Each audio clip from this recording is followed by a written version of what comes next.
네, 안녕하세요, 여러분. 환영하고 축복합니다. 네, 오늘은 40일차입니다. 벌써 40일차까지 왔는데 이 모든 것이 하나님의 은혜입니다. 네, 오늘의 주제는 발람의 축복입니다. 여러분들, 발람은 하나님의 사람이 아닙니다. 선지자가 아닙니다. 점성술사입니다. 그럼에도 불구하고 발람을 통해서 축복하시는 하나님의 사랑의 마음을 우리가 볼 수 있습니다. 네, 광야 2세대가 이제 어른 세대가 되었어요. 첫 번째 미션이 요단 동편 지역을 점령하는 것이었잖아요. 자, 그 중에 에돔, 모압, 암몬, 아모리 나라가 있었죠. 자, 그런데 아모리가 제일 강하다고 그랬잖아요. 그런데 그 아모리 땅에 그 헤스본 지역을 점령한 그것을 보고 모압 왕 발락이 두려워가지고 그 당시에 유명한 술사 발람을 불렀다는 거예요. 자, 저주하려고 불렀는데 축복했다는 거죠. 자, 그러한 축복의 마음이 하나님의 마음입니다. 세상 사람들이 아무리 저주하고 욕한다 할지라도 하나님은 우리를 향하여 여전히 은혜 베푸시고 우리를 향하여 얼굴을 드시고 지키시기를 원하시는 우리의 아버지 하나님이십니다. 그 하나님은 온 세상의 창조주이시며 가장 높으신 분이십니다. 네, 아멘입니다. 네, 오늘의 범위는 민수기 23장에서 25장까지가 되겠습니다. 네, 우리 기도하고 시작하겠습니다. 사랑의 하나님, 감사합니다. 이 온 우주 가운데 가장 높으신 분, 이 우주를 만드신 분, 우리 인간을 만드신 그 하나님을 찬양합니다. 하나님, 아무리 어려움이 있더라도 하나님은 우리가 이것을 버텨내고 또 이겨나가기를 원하시는 하나님이십니다. 그리고 우리를 지켜주시며 우리를 돌보시는 하나님이십니다. 요단 동편의 광야 2세대가 어려운 가운데서 원망 불평했을지라도 하나님, 세상 사람들은 우리를 저주하고 싶어 해도 하나님은 우리를 축복하시고 우리를 지키시고 보호하시기를 원하시는 그 하나님이십니다. 그 하나님은 나의 하나님이십니다. 이 시간에도 그 하나님의 음성을 들으며 그 사랑의 음성을 듣는 귀한 시간 되어지게 하여 주시옵소서. 예수님의 이름으로 기도드렸습니다. 아멘. 네, 오늘 리딩 가이드 보겠습니다. 모세가 요단 동편 아모리 땅을 획득하자 불안해진 모압 왕 발락은 술사 발람에게 도움을 요청합니다. 이스라엘을 저주하려고 한 것입니다. 하지만 하나님은 이방 술사에게 조롱당할 분이 아니시죠. 가나안 입성 전에 일어난 이 사건은 장차 가나안 땅에서 치르게 될 전쟁의 성격을 보여줍니다. 이스라엘 백성은 술사보다 뛰어나신 그 하나님을 경험합니다. 우리가 뭐 잘해서 그런가요? 이스라엘 백성 1세도 마찬가지고 광야 2세대 우리 지난 시간에 봤지만 원망, 불평, 완전 병이 걸린 정도라고 제가 말씀드렸죠. 하나도 잘한 것이 없습니다. 그렇지만 우리 하나님의 그 사랑하심과 보호하심 오늘도 우리가 보았으면 좋겠습니다. 네, 이어서 이스라엘 백성이 이방 종교 축제인 바알 보올에 가담하면서 24,000명이 죽는 사건이 일어납니다. 네, 좋은 일만 일어나는 것이 아니라 자, 이런 일 가운데 이런 또 일이 일어납니다. 이것 때문에 24,000명이 또 죽는 사건이 일어납니다.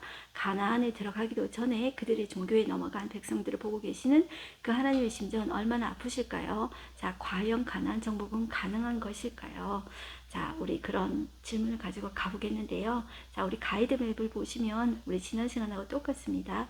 이 왕의 대로 킹스 하이웨이는 자, 위에 실크로드, 동양과 서양을 연결해주는 실크로드와 연결이 됩니다.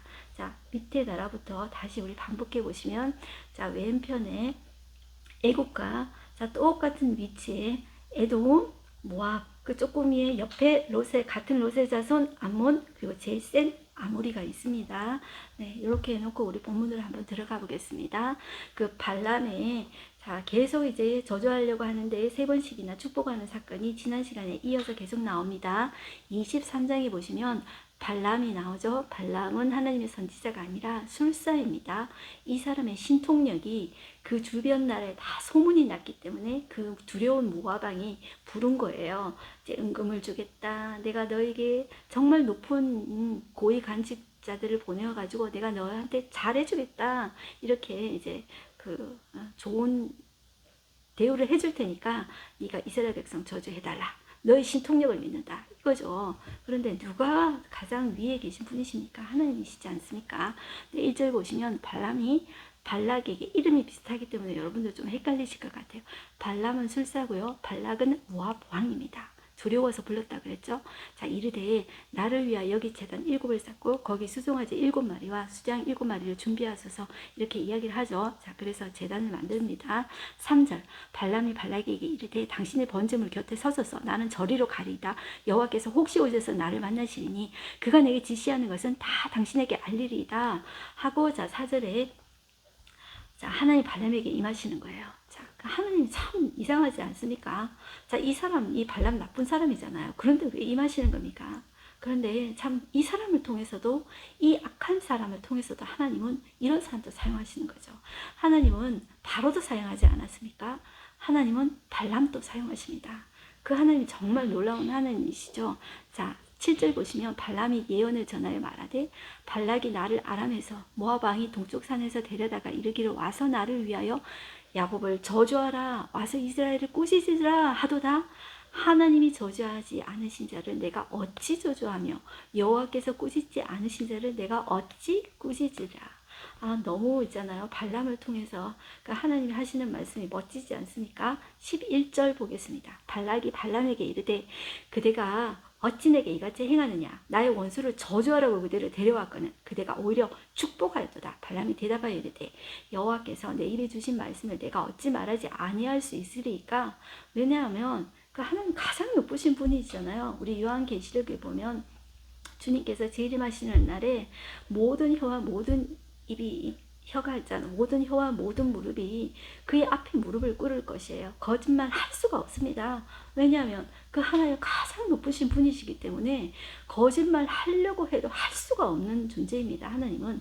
자, 하나님이 역사하시니까 발람 아무리 신통력이 있고 막 그렇다 하더라도 하나님 앞에서는 아무것도 할 수가 없습니다. 하나님이 그 입에 말씀을 주셨기 때문에 내 혀가 내 마음대로 되지 않는 것입니다. 자, 발람의 두 번째 예언. 자, 발락이 말하되 자, 나와 함께 그들을 달리 볼 곳으로 가자. 왜냐하면 하나님이 조금 힘이 좀 이렇게 먼 곳에서 보면은 하나님의 힘이 좀 약해지지 않을까? 이렇게 생각을 하는 거죠. 자, 거기서는 그들을 다 보지 못하고 그들의 끝만 보리니, 자, 나를 위하여 그들을 저주하라. 이렇게 이야기해요. 그래서 14절, 소빔 들로 인도하여 비스가 꼭대기에 이르러. 자, 이 비스가라는 말도 꼭대기고, 이 비스가 꼭대기 느보산, 여기에서 모세가 죽는데요. 자, 요 말은 이제 요 지역은 똑같은 말이에요. 자, 여기에서 7 제단을 쌓고 각 제단에 수송아지와 수장을 막 드려요. 자, 그런데 16절, 여호와께서 발람에게 임하사 그의 입에 말씀을 주시며 이르되 발락에게로 돌아가서 이렇게 말해라. 발람이 가서 본즉 발락이 번제물 곁에 섰고, 아까와 똑같아요. 모압 고관들이 함께 있어요. 발락이 발람에게 이르되 여호와께서 무슨 말씀을 하시더냐, 이렇게 이야기했어요. 19절, 하나님은 사람이 아니시니 거짓말을 하지 않으시고 인생이 아니시니 후회가 없으시도다. 어찌 그 말씀은 하신 바를 행하지 아니하시며 하신 말씀을 실행하지 않으시랴. 내가 축복할 것을 받았으니 그가 주신 복을 내가 돌이키지 않으리라. 얼마나 은혜롭습니까? 그렇지만 이 말을 하는 사람은 하나님의 사람이 아니에요. 그럼에도 불구하고 하나님은 이런 사람조차도 쓰셔서 하나님이 어떤 분이신지 말한다는 게 정말 놀랍지 않습니까? 자, 그 다니엘 시대 때도 느부갓네살 왕, 그 하나님 믿지 않잖아요. 그런데도 하나님께서 사용하시잖아요. 하나님 믿지 않는 사람조차도, 정말 이방신을 믿는 사람조차도, 술자조차도 하나님께서는 사용하셔서 말씀하시는 하나님. 그리고 이렇게 그 하나님의 성품을 말씀하시잖아요. 그 하나님의 성품이 얼마나 은혜롭습니까? 자, 23절 보겠습니다. 야곱을 해할 점술이 없고 이스라엘을 해할 복술이 없도다. 이때에 야곱과 이스라엘에 대하여 논할진대 하나님께서 행하신 일이 어찌 크냐 하리로다. 자, 너무나도 놀랍지 않습니까? 25절, 발락이 발람에게 이르되 그들을 저주하지도 말고 축복하지도 말라. 발람이 발락에게 대답하여 이르되 내가 당신에게 말하여 이르기를 여호와께서 말씀하신 것은 내가 그대로 하지 않을 수 없다고 하지 아니하더이까. 자, 이 말은 이제 참말인 거예요. 자, 이제 발람의 세 번째 예언입니다. 계속 이렇게 질질 끄는 거죠. 자, 이것은 발람이 이게 정말 하나님 앞에 정말로 진실하지 선한 의도가 있는 사람이 아니라는 거 보여주는 거예요. 자, 이 돈을 원한다는 걸 볼 수가 있는 거예요. 자, 아닌 것 같으면서도 그 본심이 그건 거예요. 돈을 원하는 거예요. 발락이 발람에게 또 이르되 오라, 내가 너를 다른 곳으로 인도하리니 내가 거기서 나를 위하여 그들을 저주하기를 하나님 혹시 기뻐하시리라. 또 이렇게 말하죠. 자, 발락이 발람을 인도하여 광야가 내려다 보이는 보홀산 꼭대기에 이르렀어요. 자, 거기서 또 아까처럼 그렇게 제단을 준비하는 거예요. 제물을 준비하는 거예요. 24장에 오십니다. 발람이 자기가 이스라엘을 축복하는 것을 여호와께서 선히 여기심을 보고 전과 같이 이제 점수를 쓰지 않은 거예요. 자, 뭐 이렇게 북을 친다든지 막 이렇게 하면서 점수를 치는 것처럼 하는데 여호와의 신이 임하니까 무슨 말을 할 수가 없던 거죠. 자, 그런데 지금은 이제 점수를 쓰지 않았는데 하나님께서 이제 여호와의 영이 임하셨습니다. 2절 끝에 여호와의 영이 임하셔서 또 말을 하는 거예요. 자, 어떻게 이야기하냐면 4절 하나님의 말씀을 듣는 자, 전전자의 환상을 보는 자, 엎드려서 눈을 뜬 자가 말하기를 야곱이여 내 장막들이 이스라엘이여 내 거처들이 어찌 그리 아름다운고 그 벌어짐이 골짜기 같고 강가의 동산 같으며 여호와께서 심으신 침향목들 같고 물가의 백향목들 같도다. 그 물통에서는 물이 넘치겠고 그 씨는 많은 물가에 있으리로다. 그의 왕이 아각보다 높으니 그의 나라가 흥왕하리로다. 이렇게 축복을 합니다. 자, 이제 발람의 마지막 예언 나오죠. 발락이 이제 발람에게 노해가지고 막 손뼉을 치면서 막 화가 나가지고 이야기를 하는 거예요. 내가 그대를 부른 것은 내 원수를 저주하라는 것이거늘 그대가 이같이 3번이나 그들을 축복하였도다. 그러므로 그대는 이제 그대 곳으로 가 달아나라. 내가 그대를 높여 신이 존귀하게 하기로 뜻하였더니 여호와께서 그대를 막아 존귀하지 못하게 하셨도다. 이렇게 이야기하는 거예요.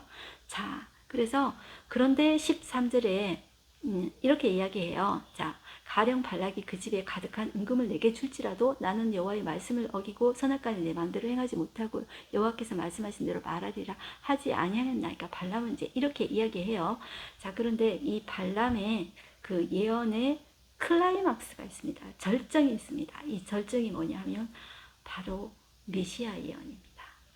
이 놀랍지 않습니까? 하나님 믿는 선지자도 아닌데 바알을 믿는 술사입니다. 이 사람은 그 바알 신당에 올라갔다는 게 있었잖아요. 그 앞에.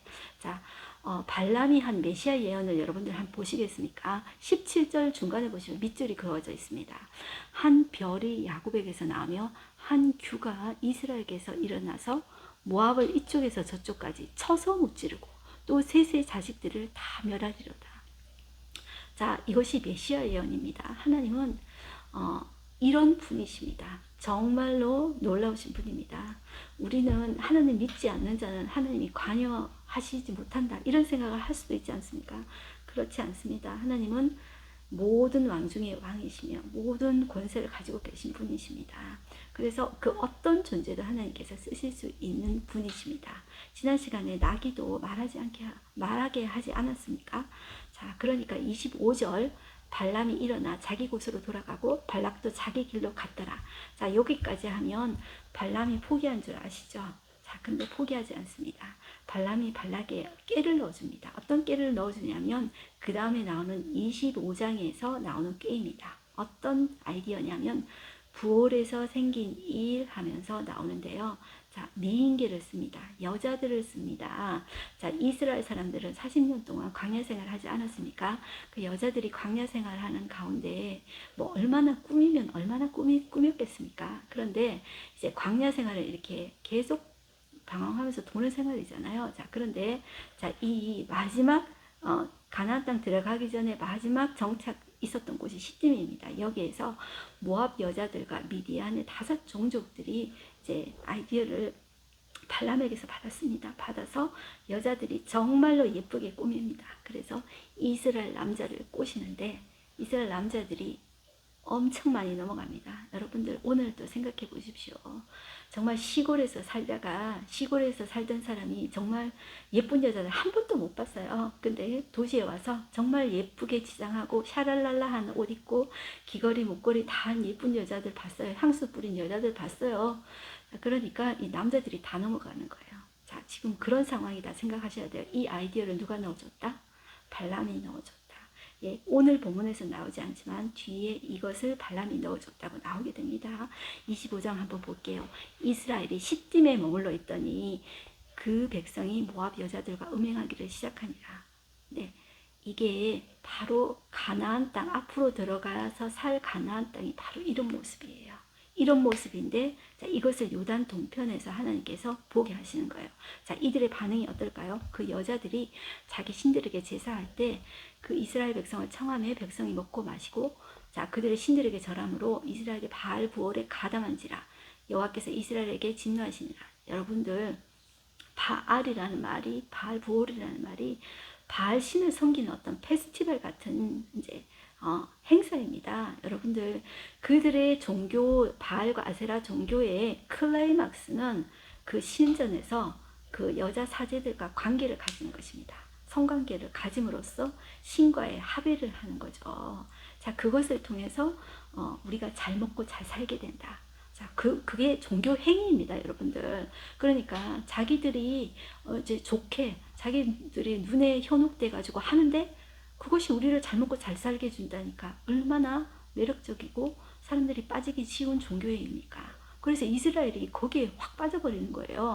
자, 그래서 4절을 보시면 여호와께서 모세에게 이르시되 백성의 수령들을 잡아 태양을 향하여 여호와 앞에 모으며 달라. 그리하면 여호와의 진노가 이스라엘에게서 떠나리라.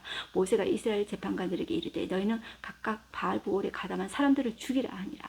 자, 그래가지고 자, 누가 나오냐면 6절 보시면 모세와 온 회중의 눈앞에 미디안 한 여인을 데리고, 자, 이 여자 이름이 뒤에 나옵니다. 고습이라는 여자인데 미디안 족장의 이제 수령의 딸입니다. 자, 이 여자 데리고 온 거예요. 7절 보시면 제사장 아론의 손자 엘르아살의 아들 비나스가 보고 회중 가운데 일어나서 손에 창을 들고, 자, 이스라엘 남자를 따라 그의 막사에 들어가서 이스라엘 남자와 그 여인의 배를 꿰뚫어서 두 사람을 죽였어요. 그 연병이 그랬더니만 그 이스라엘 자손에게서 그쳤는데 그 연병으로 죽은 자가 24,000명이었어요. 이것 때문에 연병이 시작되었거든요. 죽은 사람이 24,000명이 죽었다. 자, 이렇게 된 거예요. 자, 이것이 앞으로 들어가서 살 가나안 땅은 다 이런 땅이에요. 자, 여기에 대해서 하나님이 정말 예방접종하신 것이다. 이렇게 여러분들 보시면 되겠습니다. 그런데 자, 알고 보니까 14절에 보시면 이 여자는 누구냐 하면 죽임을 당한 이스라엘 남자 곧 미디안 여인과 함께 죽임을 당한 자의 이름은 시므리인데, 이 사람은 여기 보시면 살루의 아들이고 시므온인 족장 가문의 한 지도자라는 거예요. 자, 시므온 지파의 족장 이름인데 시므리라고 딱 나와 있습니다. 그리고 여자 이름은 15절에 죽임을 당한 미디안 여인의 이름은 고스빈이 수르의 딸이라. 수르는 미디안 백성의 한 조상의 가문의 수령이었더라. 여호와께서 모세에게 말씀하시되 미디안들을 대적하여 그들을 치라, 이렇게 이야기하죠. 그래서 나중에 미디안 5 족속을 이제 싸워서 하나님께서 이제 멸하라, 이렇게 말씀하는 것이 나옵니다. 자, 오늘 하루 한 절 말씀 보겠는데요. 이스라엘이 시뜸에 머물렀더니 그 백성이 모압 여자들과 음행하기를 시작하니라. 자, 이 이스라엘 백성들이 이 정도로 유혹에 빠지기 쉬웠습니다. 앞으로 들어갈 땅은 이런 음란한 곳입니다. 여러분들, 우리가 사는 땅도 어떻습니까? 인터넷, 우리는 세계에서 인터넷 제일 최대 강국입니다. 인터넷으로 우리 핸드폰 안에 무엇인지 다 볼 수 있습니다. 그렇기 때문에 우리는 이런 음란한 문화에 대해서 우리 자녀 세대가 너무나도 빠지기 쉽습니다. 그렇기 때문에 우리가 이런 문제에 대해서 우리 자녀들에 대해서 기도하지 않으면 다 넘어갑니다. 이스라엘 백성들 다 넘어가는 거 보십시오. 그래서 정말 하나님의 축복을, 발람이라는 그 사람을 통해서도 하나님 마음을 알았잖아요. 하나님 축복을 받고 사랑을 받은 이스라엘 백성이잖아요. 그럼에도 불구하고 이 여자들의 유혹에 속절없이 무너지는, 여지없이 무너지는 이 모습을 보세요. 자, 이렇게 죄의 약한 모습, 그리고 마귀는 우리의 정말 약점을 잘 알고 있다는 거. 내가 하나님 앞에서 나의 약점이 무엇인지 이 시간 좀 바라보는 시간이 되었으면 좋겠고요. 이 마지막 시대 때, 음란한 시대 가운데 하나님 우리를 보호해 주시고 우리 가정과 우리 자녀들을 보호해 주십시오. 그렇게 우리가 기도하는 우리가 되었으면 좋겠습니다. 우리 오늘의 인사이트 보겠습니다. 이스라엘이 시딤에 머뭅니다. 가나안에 들어가기 전 마지막 묵구로 머물던 곳입니다. 시딤이 바로 그런 장소입니다. 모세가 유언 설교를 한 곳입니다. 후계자 여호수아를 세운 곳입니다. 두 번째 인구 조사를 하며 가나안 입성을 준비한 곳입니다. 그런데 가나안 정복을 앞둔 이 엄중한 상황에 바로 이곳에서 모압 여인들과 음행을 합니다. 그처럼 이것이 매력적이었다는 거죠. 이스라엘 백성에게 이것이 약점이었다는 거죠. 이것을 발람이 캐치하고 있었고 사단 또 그걸 너무 잘 캐치하고 있다는 거죠. 자, 이는 단지 사회적 범죄일 수 없습니다. 발람이 발락을 가르쳐 이스라엘 자손 앞에 걸림돌을 놓아 우상의 제물을 먹게 하고 또 행음하게 하였느니라. 이것은 신약의 계시록에도 나오는 이야기입니다. 그리고 우리가 조금 뒤에 가면 이 아이디어를 발람이 넣어줬다는 것을 우리가 이제 볼 수가 있습니다. 참 이렇게 안타까운 것이었죠. 자, 하나님 이렇게 축복해 주시고 사랑해 주시는데, 자, 그 은혜를 알지 못하고 이렇게 쉽게 죄에 빠지는 모습, 이것이 우리의 인간의 실체입니다. 너무나도 안타깝습니다. 네, 오늘 기도하고 마치겠습니다. 하나님 아버지 감사합니다. 오늘도 우리가 말씀 앞에 참 부족한 것을 느낄 수밖에 없습니다. 하나님은 발람이라는 그 사람을 통해서도 이스라엘 백성을 축복해 주십니다. 그것이 하나님의 우리를 향한 마음입니다. 그의 자녀를 축복해 주시고 보호해 주시고 사랑하고, 하나님 사람들은 저주할지라도 하나님은 복을 내주시고, 하나님 우리에게 무한한 사랑과 무한한 은혜를 부어주시기를 원하시는 하나님이십니다. 그런데 이스라엘 백성의 약점, 40년 동안 광야 생활을 하면서 그들은 화려한 그 도시의 모습, 화려한 여자들의 모습을 너무나도 그 유혹에 훅 빠져버렸습니다. 하나님, 오늘날의 우리의 모습은 어떠합니까? 성도들은 정말로 그러한 유혹에 넘어가지 않을 자신이 있습니까? 하나님, 그렇지 않은 것 같습니다. 그러나 하나님, 우리가 거룩이 하나님의 백성의 생명이라는 것을 기억하게 해주시고, 우리가 이 마지막 시대에 정말 믿는 사람으로서 지혜롭게 우리가 살게 하여 주시옵소서. 지혜를 가지게 하여 주시옵소서. 하나님의 백성이 거룩을 가지면서 지혜로운 자로서 이 악한 시대 가운데, 음란한 시대 가운데 하나님의 백성으로서 살아내게 하여 주시옵소서. 거룩은 하나님의 생명, 하나님의 백성의 파워라고 했습니다. 하나님의 백성의 파워, 거룩을 지켜내게 하여 주시옵소서. 이것이 우리의 힘으로 되지 않습니다. 하나님, 우리를 보호하여 주시옵시고 우리가 깨어서 기도하는 우리가 되어지게 하여 주시옵시고, 우리의 가정을 지켜주시고 우리의 자녀 세대를 지켜주시고 인도하여 주시옵소서. 우리가 보는 핸드폰을 조심하게 하여 주시옵시고, 우리가 보는 핸드폰뿐만 아니라 우리가 눈으로 보는 것을 조심하게 하여 주시옵시고, 우리의 일상생활의 습관, 우리의 루틴 속에 하나님의 말씀과 하나님의 사랑과 자연을 보면서 하나님의 섭리를 보고 그 모든 것 속에 하나님을 볼 수 있는 우리의 눈을 허락하여 주시옵소서. 하나님의 자녀로서 오늘도 살아내게 하여 주시옵소서. 예수님의 이름으로 기도드렸습니다. 아멘. 여러분들 오늘도 삶 속에서 거룩한 자녀로서 하나님의 자존심을 지켜내는 여러분들 되시기를 축복합니다. 승리하십시오. 아자.